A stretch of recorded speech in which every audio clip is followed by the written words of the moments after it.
Today I'm going to explain to you how to install or change a two-prong outlet into a three-prong outlet. Many years ago, electricians, for whatever reason, maybe three-prong was not available, they installed on residential houses two-prong.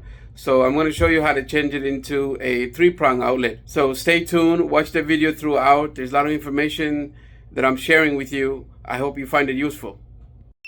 Before you do any job, make sure you turn it off. So the goal is to get this three-prong in. There's a couple of ways to do it. You could get an adapter that goes three-prong into two.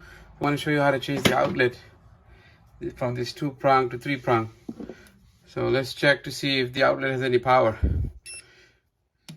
See? There's no noise. If there was power, this thing would start beeping. That's because I turn off the circuit breaker downstairs first, which is very important.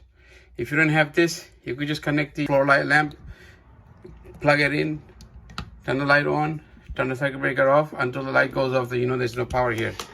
I'm still going to treat it as if there is power.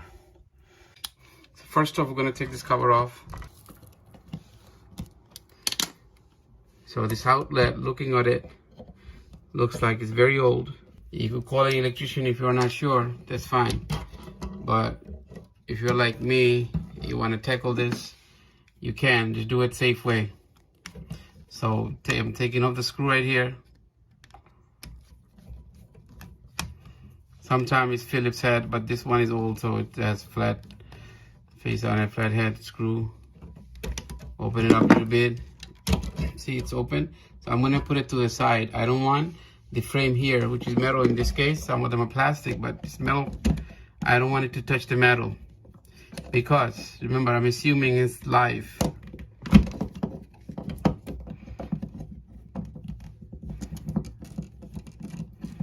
So as long as you don't let these wires touch anywhere, it should be fine, even if it was live. Okay, in our case it's not, just to make sure I turn it off.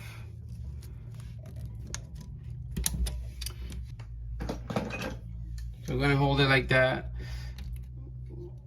I want to fix this while I have it out, and this one nice and tidy. So you have two color code here. You have wire and you have a black wire here. The black is always power, and this is common. Sometimes you see red, then red would be power. You see the spaghetti inside so many wire. I don't need to touch it. I'm just gonna take a quick look to see if there's any damage anywhere. It's not, it looks fine. So we're just gonna switch it over to an outlet. So we took an old one out, but I don't know if you could see, if you could notice the colors. This is like silver and this is like golden. This one goes to the power. So this is the old one, flat and bigger than this one. This one is slim, so it goes in like this. But there's a reason for it. This side is the common side, and this side is the power side. So that's how you know. The small slanted side is the power side, and this is the common side. So the white wire would be here, the black wire would be there. Looks like the person that installed the two-prong outlet back in the days did not install the grounding wire. So I'm going to install the ground wire. It's very important.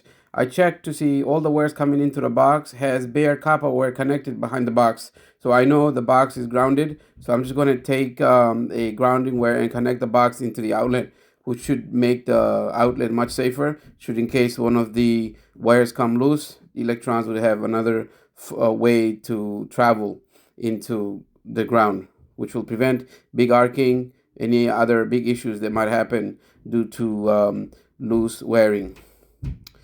So it's very important that the ground wire is also tight. Every nuts and screws that you put on has to be tight. You don't want it loose, because what happens is when it loose, the electrons has to jump from the wire to the outlet, and if it's loose, it could create arcing. And trust me, you don't need any arcing in the box. That could start a fire, and wires could melt. You could have other issues. So it's very important everything is not loose.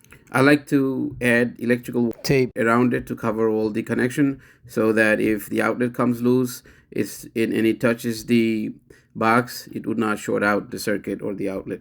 This is the reason why you need to add grounding wire. Even though the metal to metal connection will ground, the outlet could come loose, and if it does, you're going to have loose connections. So we're going to test the outlet, make sure it's wired correctly, make sure we have it grounded correctly. In this case, this is the correct. This tester is telling us the wire is correct, it's grounded correctly. The hot and ground is not reversed. Then we'd have the red light come on. The hot and neutral is not reversed, and it's not an open hot, it's not open neutral, and it's not open ground. Otherwise, only the yellow light in the middle would be on.